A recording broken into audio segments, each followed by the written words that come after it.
휴먼앤데이터의 이윤영 소장이십니다. 네. 안녕하십니까? 네, 안녕하세요. 이윤영입니다. 예, 비가 안 오면 오늘 우리 배 소장님 승자 누굽니까? 장미란 와, 지금 금메달입니다. 장미란. 근데- 시원하네요. 샤우팅 네. 시원하네요. 왜 그러냐면 네. 이렇게 운전하시다가 저희 방송 들으시는 분들 잠이 확 깨실 수 네. 있도록 잘했어요. 예. 그 당시에 정말 그렇다고 자주 지르 소리 지르는 얘기가 천건 만건의 그 역기를 들어올리면서 정말 전 세계를 들어올린 거 아니겠습니까? 아, 그럼요. 아 정말 중국, 튀르키예 다 제치고 장미란. 내가 한 번만 하라 그래. 알겠습니다. 그런데 우리 기억 속에 있던 그 금메달리스트 정말 전사 장미란이 체육부 차관으로 맞아요. 이건 정말 성자를 다른 사람을 뽑을 수가 없더라고요. 스포츠 선수들이 스포츠 스타들이 이제 그런 뭐 여러 번의 그 이제 그 삶을 사는 것 같아요. 근데 이게 30대 이렇게 성공을 이루기가 쉽지 않거든요. 근데 이미 이제 그 스포츠 분야에선 다 이뤘고 그다음에 이제 관계로 이제 진출을 한 거잖아요. 그래서 기대가 많이 되고 이게 이제 그 관계가 끝나고 나면은 관료의 어떤 생활이 끝나고 나면 또 어떤 또 일을 할까 학교로 궁금하더라고요. 가겠죠. 그렇죠. 학교로 예. 가겠죠. 보통 코스가 그런 것 이게 같아요. 국회의원을 출마하면 네. 그래서 당선이 되면 학교에서 자동 해직됩니다. 요새는 교수들. 예. 근데 이 관계로 진출하는 건 상관없어요. 그렇죠. 그렇구나. 그걸 또 용인해 주기 때문에 용인 되겠죠. 네. 근데 이제 지금 중요한 것이 이게 말문이 막힌다는 게 이런 거군요. 그렇습니다. 잘 갖다 예. 붙여요. 정면 승부를 하는데 지금 장미란 교수, 장미란 차관 지명자의 경우에는 또 만 나이 지금 39세 MZ 세대. 이제 많은 빼도 돼요. 6월 28일부터. 그렇습니까? 이 국가 시정에 적극 공부를 하셔야지. 네, 예. 알겠습니다. YTN. 네. 그래서 이제 MZ 세대 또 이 차관이기 때문에 예. 상당히 또 기대감인데 방금 전에 말씀하셨는데 이제 차관직을 끝내고 어떤 행보냐라고 이제 많이들 예상을 하시는데 학교로 돌아갈 가능성이지만 장미란 이제 선수의 경우에는 계속해서 그동안 영어 공부하면서 IOC 위원을 또 노리고 있어요. 그래서 만약에 이제 행정 경험 또 한 국가의 대한민국 정도 규모의 차관직을 지내고 나면 이 올림픽위원회의 IOC 선수위원인가 위원도 그렇죠. 선수 그 위원이죠. 상당히 가능성이 높아지면서 그게 또 앞으로의 그러네. 이 원주의 딸입니다. 강원도 원주. 그래요? 그래서 지금 장미란 선수가 지금 강원도가 지금 덜썩덜썩 하고 있는 상황입니다.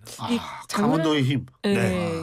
제가 몇 년 전에 장미란 선수가 이제 학교로 가면서 외모 이게 얼평은 아닌데 외모가 굉장히 뭐 여성스러워졌다 그런 기사를 본 적이 있어요. 그래서 우리가 이제 역도 선수 장미란에서 뭔가 굉장히 여성스러워진 교수로서의 장미란 그게 한 몇 년 전에 기사를 봤었는데 그 사이에 이제 이 장미란 선수가 굉장히 또 자기 분야에서 착실하게 굉장히 후진양성에서 노력을 많이 했더라고요. 장미란 재단도 만들고. 네, 재단 만들어가지고 장미란 재단이요? 한 70여 명의 그 청소년 선수들을 계속 후원을 하면서 그 아버지가 또 그 재단의 이사장인가 그렇게 하시면서 그런 좋은 역할을 했다고 해요. 정말 우리들이 꿈꾸는 그런 역할이에요. 자기 분야에서 성공하고 후진양성하고 학계도 진출하고 관계도 근데 진출하고. 우리 분야에서 성공하면 뭐가 되는 거예요?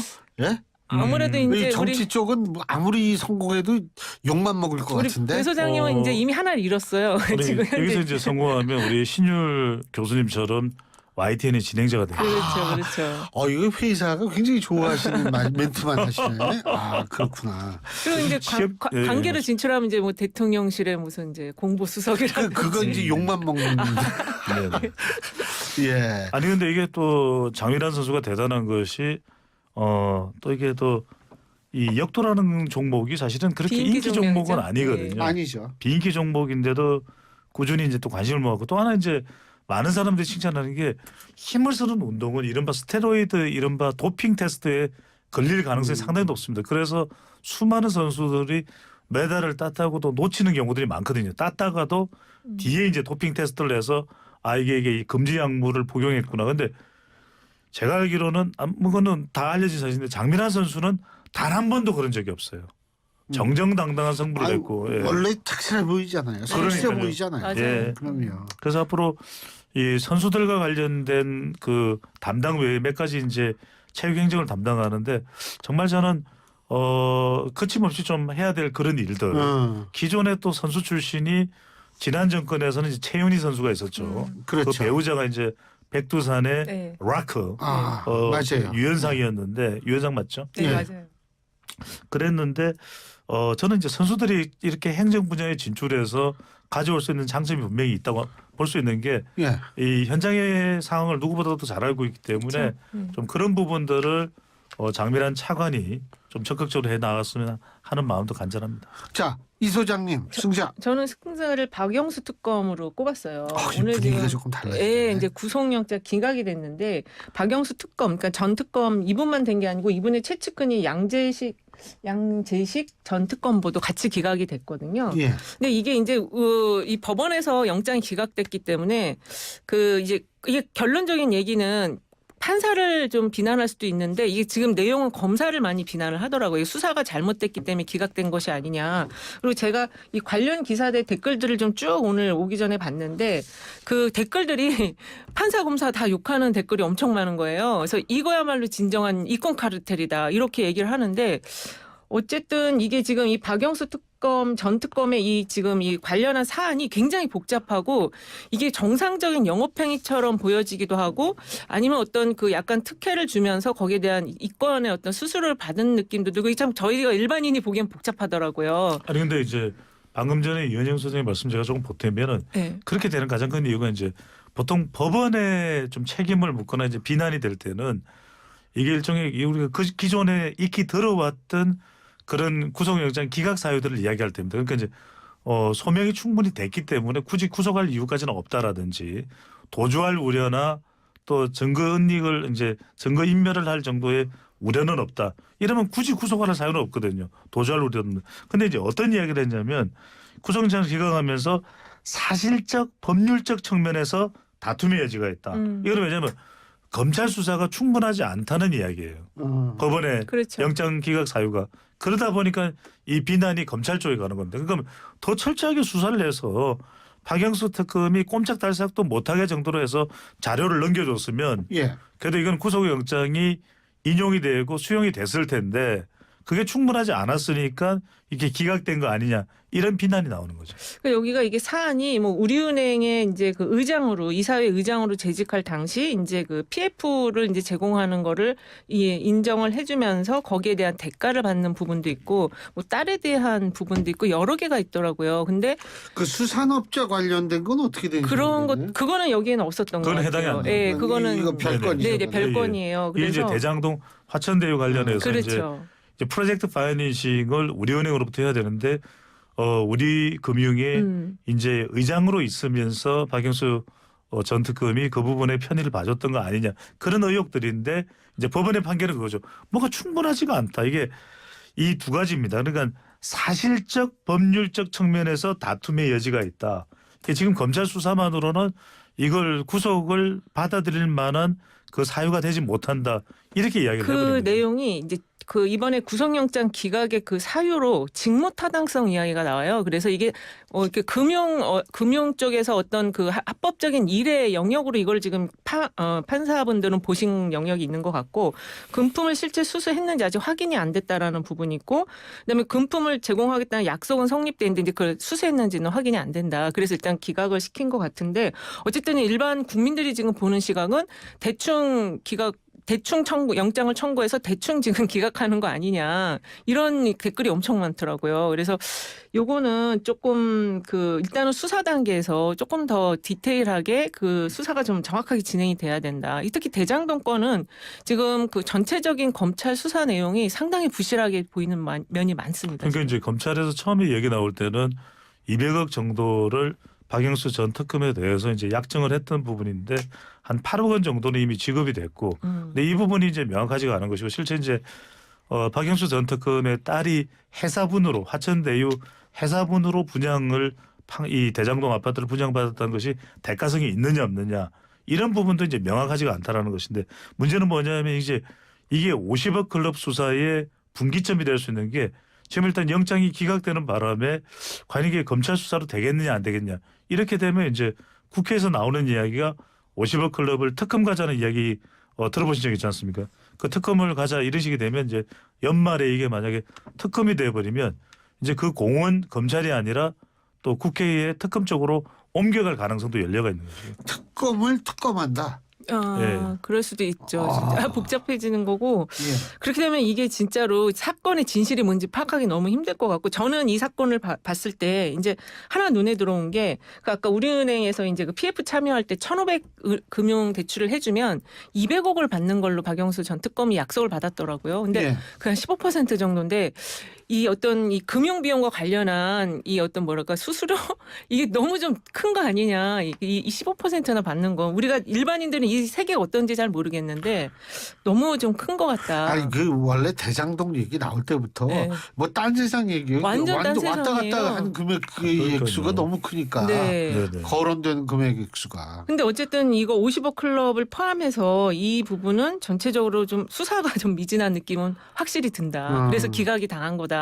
그래서 어쨌든 박영수 전 특검께서 뭐 영상 사진 이렇게 자료 나오는 거 보니까 이미 이제 나이도 70대가 넘으셨더라고요. 그렇죠. 굉장히 이제 네. 초로의 노인이 되셨는데 어떤 인생의 마지막에 이 전체적인 문제를 좀 깔끔하게 잘 좀 국민께 정리 좀 해주면 근데 이게 좋겠어요. 이제 맞아요. 더 조명을 받는 이유는 방금 전에 이은영 선생님이 말씀하셨던 대로 검찰이 검사를 상대로 전 검사를 상대로 하는 거거든요. 예. 그래서 이제 나오는 이야기죠. 이른바 박영수 전 특검의 방패가 작동을 하느냐 아니면 검찰의 이 창이 작동을 하느냐인데 검찰의 창이 좀 더 뾰족하지 못했다.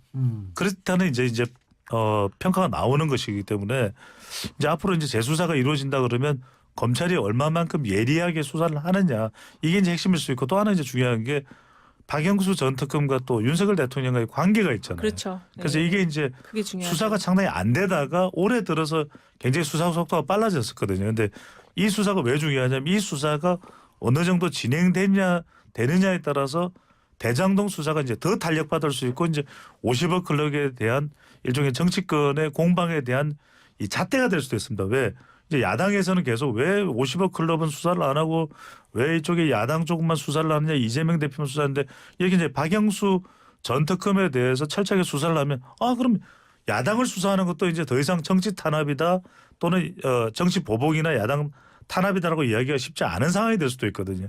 그런 점에서 이게 굉장히 중요해지는 거죠. 이 사건의 내용은 너무 복잡해서 저희가 실체에 접근하기 너무 힘들고요. 솔직히 저도 잘 몰라요. 네, 그냥 다만 이제 박영수 전 특검이 이렇게 내쳐지는 게 토사구팽처럼 보인다는 좀 그런 건 있는 것 같아요. 일반인들에게. 아니 이게 박지훈 변호사를 부를까요? 이게 사안이 간단하면은요. 그럼 그렇죠. 이게 일반 국민들도 확 다가올 수 네. 있는데 이게 복잡하면 맞아요. 예. 이게 그렇게 확 다가올 수 있는 사건은 아닐 수 있어요. 맞습니다. 그 뭐 나머지 4부에서 하죠 뭐. 네. 예, 신윤의 뉴스 정면 승부 4부 순서 시작합니다. 저희가 앞서 말씀드린 대로 3부 이번 주 승부 3부에 이어서 이번 주 승부 계속할 텐데요. 자, 이 자리에는 휴먼앤데이터의 이은영 소장, 인사이트K의 배종찬 연구소장 두 분 나와 계십니다. 자, 우리가 3부에서 승자를 했으니까 4부에서 이제 패자. 그렇습니다. 우리 네. 배 소장님. 저는 뭐 푸틴입니다. 푸틴. 네, 뭐 국내 진짜 이슈들 그건 뭐 명실상부한 패자 맞네. 예. 그렇습니다. 그런데도 과연 패자인가 싶기도 합니다. 왜 그러냐면 지금 사실 23년에 철권 통치가 불과 며칠 전에 이제 위태로웠었죠. 예. 이 바그너 그룹의 프리고진이 어떤 이 그동안 이제 불만이 쌓였던 것이 뭐 정확하게는 이제 규명이 되지는 않았습니다. 그런데 여러 가지 이제 요구 사항들 특히 이제 표면적으로는 지금 우크라이나에서 목숨을 걸고 전투하고 있는데 이 바그너 용병들이 상당히 숫자가 좀 줄었다고 그래요. 그런데 포탄이나 이런 부분들이 이제 지급이 잘 안 되고 있는 상황에서 러시아군의 양축이 이제 국방부 라인하고 그다음에 이제 이 바그너 그룹 용병 라인 이제 프리고진이 이끌고 있는데 그런 부분에서 이제 국방부하고의 마찰로 뭐 포탄 같은 게 지급이 제대로 안 됐다. 그 부분이 결정적으로 이제 치명적이었고 우리는 이 푸틴을 때리러 이제 모스크바를 향한다 해서 불과 200km 앞까지 뭐 그냥 무사 행진을 했다 그래요. 아이 그리고 예. 저 시민들이 엄청 환영하더만요. 그런 이유는 뭐냐면 실제로 러시아군 출신이면서도 가장 많이 실전에서 이 훈련이 돼 있고 또 전쟁 경험이 있는 용병들이죠. 말 그대로 이제 뭐 최정예 군대라고 봐도 과언은 아닌 것이 이제 박은호 그룹이기 때문에 이들이 이제 혁혁하게 전공을 세우면서 그런 영웅 대접을 받았습니다. 그런데 이제 한순간에 일종의 쿠데타 세력으로 이제 돌변한 그런 상황에서 왜 이 이른바 푸틴의 요리사라고도 불리고 원래는 이제 요리업을 진짜 요리사였 예, 요리업을 맞아요. 했대요. 요리업을 했고 너무나 이제 푸틴이 좋아했고 그러면서 이제 용병 사업 사람을 좋아했는지 요리를 예. 좋아했는지 모르지만 용병 사업을 시작했고 이제 프리고진이 그걸 이제 이끌면서 또 이제 프리고진이 인기를 많이 얻었던 이유가 이 박은호 그룹 용병들을 굉장히 이제 잘 보살펴주고 굉장히 또 쇼맨십도 좋다 그래요. 그러다 보니까 일각에서는 이런 프리고진의 인기를 좀 질투하는 이 푸틴이 상당히 이제 이 프리고진을 노리고도 있었었다. 뭐 여러 가지 이유들이 있어서 심지어는 러시아 전문가들도 이게 무슨 내용이냐. 근데 독일에서 공부하셨으니까 교수님도 러시아 관련된 사항 좀 잘 아실 거 아니에요. 아니 뭐 저는 러시아 쪽은 잘 모르는데 네.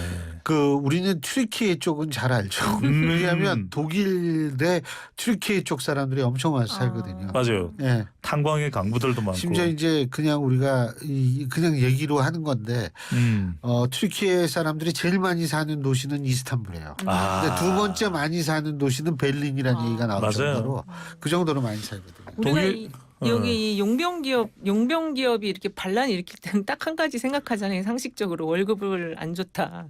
푸틴이. 네. 그런 것이 아닌가 생각되는데 일단 그런 내용은 안 나오더라고요. 그래서 어쨌든 이 장기화되는 전쟁에 이 용병 기업이어도 이제 지치면서 이게 좀 그 뭔가 이게 서로 사이가 멀어지지 않았나 저는 그렇게 좀 보이더라고요. 그러니까 상당히 많은 숫자가 줄어들어서 러시아 쪽 동향을 계속 살피고 있는 전문가들은 뭐 한때는 이제 수만 명에 이르렀던 뭐 10만 명 가까이도 됐다 뭐 그런 이야기도 있는 이 박은호 그룹이 한 8천여 명까지도 줄기도 했대요. 그런 것도 이제 다 불만으로 쌓였는데 여하튼 간에 마지막에 이제 이 프리고진이 러시아 이제 모스크바 진격을 풀고 벨라루시로 향했다. 그런데 지금도 행방이 좀 묘연합니다. 그러다 보니까 뭐 암살설도 나오고 숙청설도 나오고 아니 지금 이 러시아 군하고 연결이 돼가지고 또 뭐 그 러시아 군에서도 프리고진하고 가까운 사람들 지금 숙청당한다는 보도도 있고 이런 거 아니에요? 그러니까요. 그런데 예. 또 하나 흥미로운 거는 뭐냐면은 또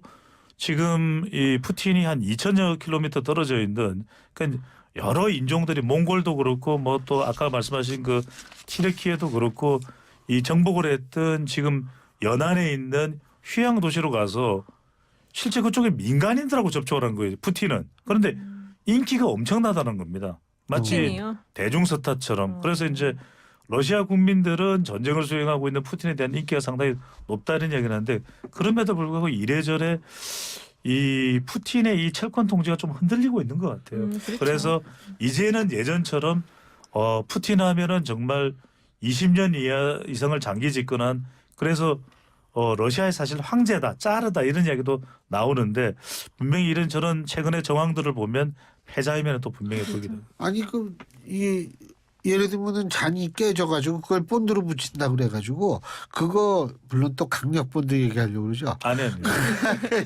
그거 물 새는 경우 많아요. 네. 예. 필요감도 있을 것 같아요. 자 이은용 소장님은 패자가 누굽니까? 저는 그 문재인 정권으로 해야 될지 이 문재인 정권 반 국가단체라고 말한 대통령을 해야 될지 모르겠는데 근데 주어는 빠져 있어요. 이게 대통령실은 그렇죠. 반국가단체를 문재인 정권을 지지한 것은 아니라고 아니다. 또 얘기를 예. 했단 말이에요. 일반적인 근데 얘기다 그랬죠. 예, 근데 이제 그거에 대해서 어쨌든 문재인 정권 인사들이 다 발끈하고 다 일어났으니까.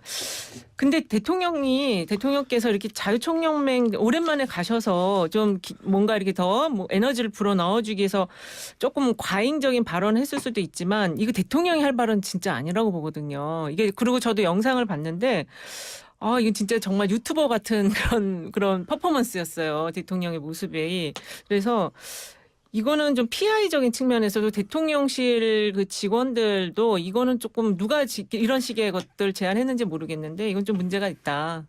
지금 완전히 총선을 앞두고 그냥 그 내 지지층만을 보고 가겠다. 이거 딱 하나인 것 같거든요. 중도층이고 뭐고 다 필요 없다. 지금 이런 스탠스로 저희가 읽히거든요. 예.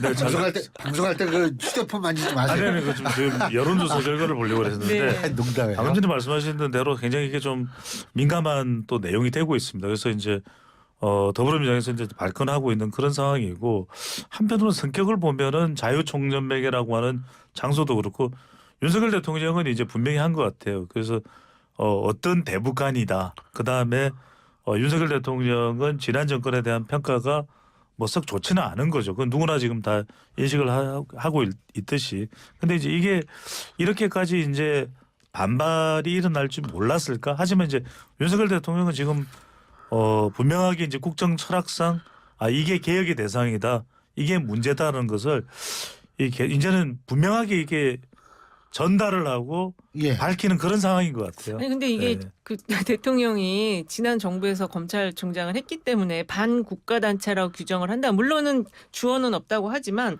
근데 이번에 이거와 연계해서 볼 때 그 통일부 장차관 다 교체했잖아요. 이거가 다 연계해서 볼 때 그 장차관이 다 비전문가라고 알려져 있거든요. 아니 김영호 교수 전문가예요. 전문가인데 제가 말을 잘못했어요.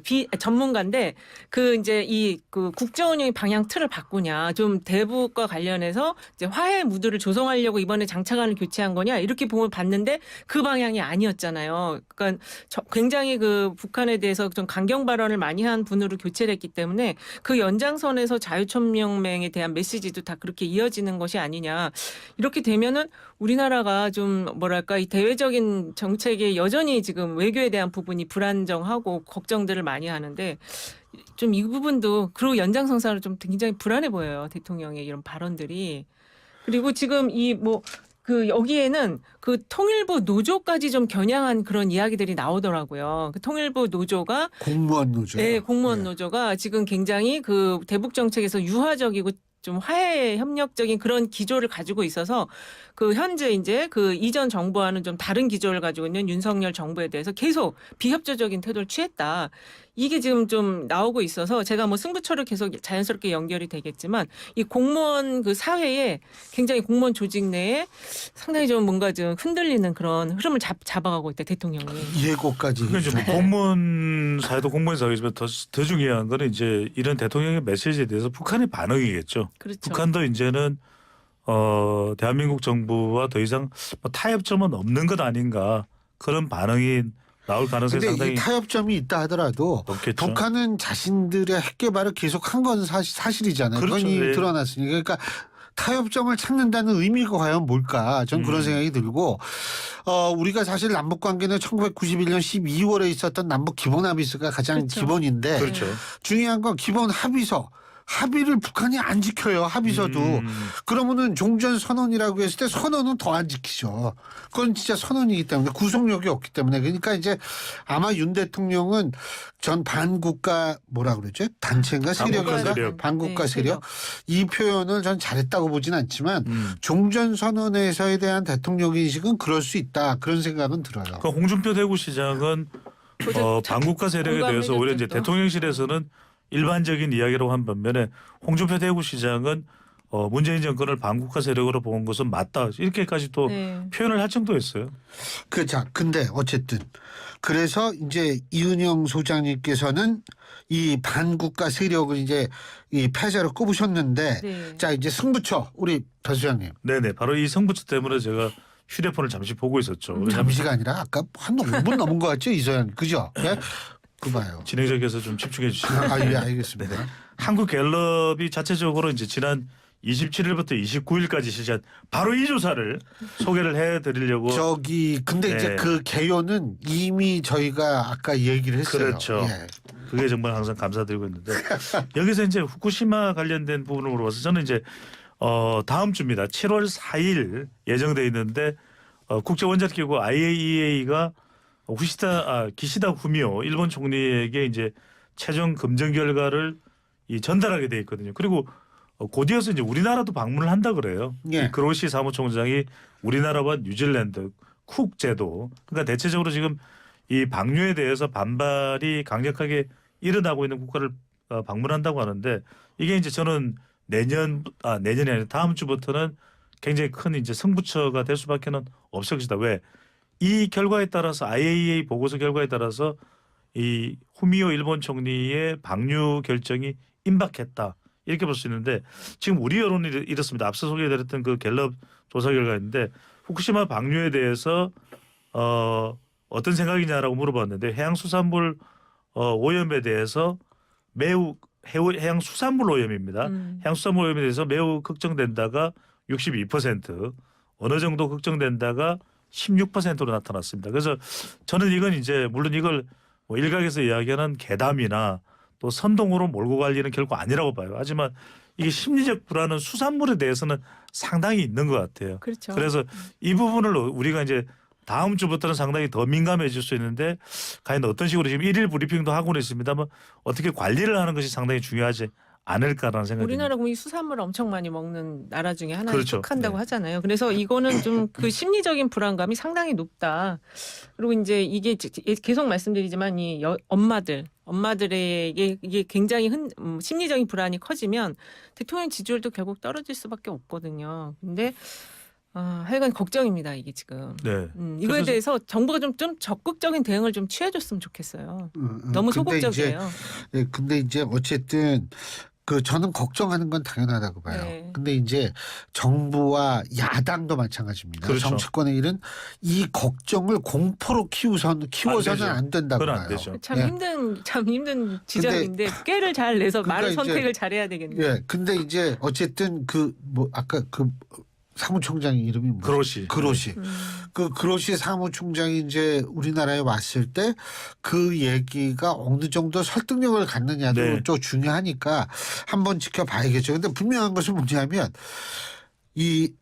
아예 이 얘기도 못 믿고 정부 시찰단 얘기도 못 믿고 그럼 누구 얘기를 믿어야 될까? 이 부분이 있잖아요. 아니 그래서 여기서 그 일반 시민들 중에는 WHO 이 건강과 보건 이쪽을 담당하는 국제기구, 세계보건기구. 세계보건기구가 여기에 검증에 좀 참여해줬으면 하는 그런 또 바람도 있는 부분이 있어요. 그러니까 뭐 하여간 일단은 다음 주에 오나요? 그로시 사무총장. 그러니까 후미오 일본 총리에게 보고하고 난 이후였다. 그러니까 교수님 말씀대로 저도 이제 조금만 진행자 말씀대로 덧붙이면은 여야가 이렇게 먹방을 하거나 또는 단식을 하거나 저는 장애투쟁을 할까 아니라 국회 다수당인 민주당도 그 머리를 맞대고 국민 불안감을 또 수산물 관련된 이해 당사자들이 있거든요. 일본도 후쿠시마 현지 어민들은 상당히 민감해요. 그래서 이런 부분들을 어떻게 우리가 좀 해결책을 만들어 갈까 그 논의를 하는 것이 더 필요한 일이겠죠. 자, 이 소장님. 네.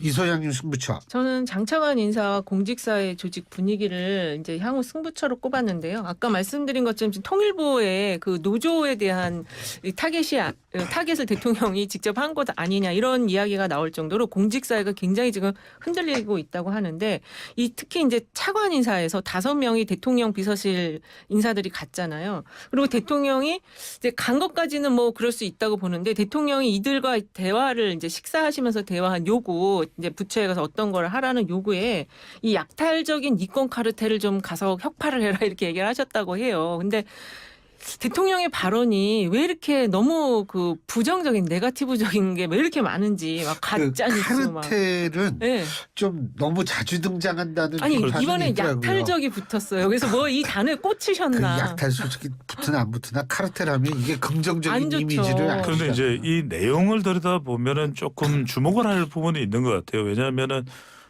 이제 대통령이 지적한 부분 중에서도 가령 이제 정부 부처에서 관료로 있으면서 일선의 대학 교육기관에 가서 뭐 이제 처장을 맡는다든지 네. 행정처장을 뭐 사무처장을 만든다든지 이렇게 해서 국립대학 그렇죠. 말씀하시는 거죠. 네, 그렇습니다. 예. 그런 것들도 이제 지적을 하고 이제 이런 부분에 대해서 우리가 이제 문제시 되는 부분을 체결해 나갈 필요는 있을 것 같아요. 이제 중요한 건 이런 부분이겠죠.